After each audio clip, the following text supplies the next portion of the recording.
मंडळी, आपल्यापैकी बरेच जण हे त्यांच्या दिवसाची सुरुवात एक कप कॉफीने करतात. पण तुम्हाला माहिती आहे का, कॉफीमध्ये जे कॅफीन असतं त्याचे आपल्या शरीरावरती काय परिणाम होतात किंवा काय दुष्परिणाम होतात, याविषयीच आज आपण या व्हिडिओच्या माध्यमातून माहिती जाणून घेणार आहोत की कॉफीमध्ये जे कॅफीन असतं त्याचे आपल्या शरीरावरती नेमके काय परिणाम होतात. चला तर मग जाणून घेऊयात. चला तर एक सुंदर कॉफी घेऊयात. काय म्हणाला? हां, मला समजलं.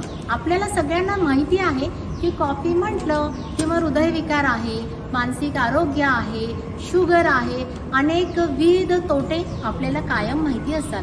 मग खरंच कॉफीमधलं कॅफेन हे आपल्या शरीरावरती खूप सारा परिणाम करतं का? चला तर मग जाणून घेऊया कॉफीमधलं कॅफेन शरीरावरती काय नेमकं परिणाम करतं. आत्ताच आपण जशी चर्चा केली की कुठला घटक कुठल्या शरीरयष्टीसाठी किती प्रमाणात, किती वेळा, कसा घ्यावा हे जर आपल्याला माहिती असलं तर त्याचा खूप चांगला परिणाम देखील शरीरावरती करून घेता येतो. ज्यांना अतिशय ताणतणावाची लाईफस्टाईल किंवा जीवनशैली ज्यांची असेल त्यांनी रोज सकाळी उठल्यानंतर आणि नाश्ता केल्यानंतर जर कॉफी घेतली, मग कॉफी किती घ्यायची?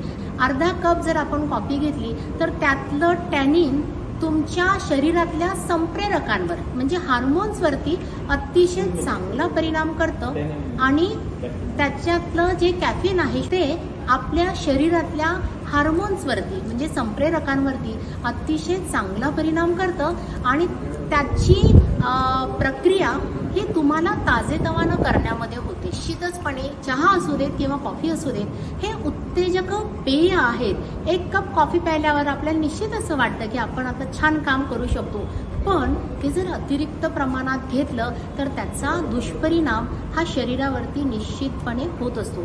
कमी प्रमाणात कॉफी घेतली तर याच कॅफेनमुळे ताजंतवानं तर आपल्याला वाटतंच, त्यानंतर जी चरबी आपल्या रक्तवाहिन्यांच्या भिंतींना चिटकलेली आहे ती चरबी या लिमिटेड कॅफीनमुळे शरीरातनं बाहेर पडण्याच्या प्रक्रिया सुद्धा या कॅफीनमध्ये आहे. पण आपलं नेहमी काय चुकतं की अतिरिक्त प्रमाणात आपण कुठलीही गोष्ट घेतो. कमी प्रमाणात, मग कमी प्रमाणात म्हणजे केव्हा केव्हा घ्यायची? तर सकाळी उठल्यावर चहासारखीच कॉफी न घेता नाश्ता केल्यावर कॉफी घ्या. संध्याकाळी किंवा दुपारी काहीतरी खाऊन झाल्यानंतर जर कॉफी घेतली तर याच कॉफीमधलं कॅफेन परत अन्न घटक पचण्यासाठी मदत करत असतात. कॉफीचे जसे अनेक दुष्परिणाम आहेत त्यापेक्षा देखील त्याच्या चांगल्या परिणामांकडे जर आपण लक्ष दिलं तर त्याचा आपण अनेकविध पद्धतीने घरातल्या लहानांपासून मोठ्यांपर्यंत चांगला परिणाम करून घेऊ शकतो.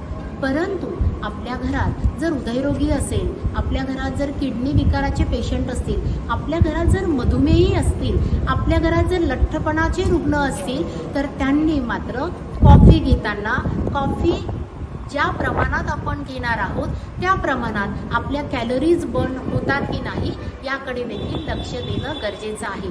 लिमिटेड प्रमाणात जर कॉफी घेतली तर त्याचे उत्तम परिणाम आपल्या शरीरावरती दिसून येतात. चला तर मग कॉफी घेऊया, परंतु आपल्या शरीरयष्टीला झेपेल एवढं आपली लाईफस्टाईल बघून आणि प्रमाणात घेतली तर त्याचे चांगलेच परिणाम होतील. आहार तज्ज्ञांनी सांगितल्याप्रमाणे जर तुम्ही योग्य प्रमाणामध्ये कॉफी पिली तर त्याचे तुमच्यावरती कोणताही परिणाम होणार नाही. Apurva Talnikar, news 18 local, Chhatrapati Sambhajinagar.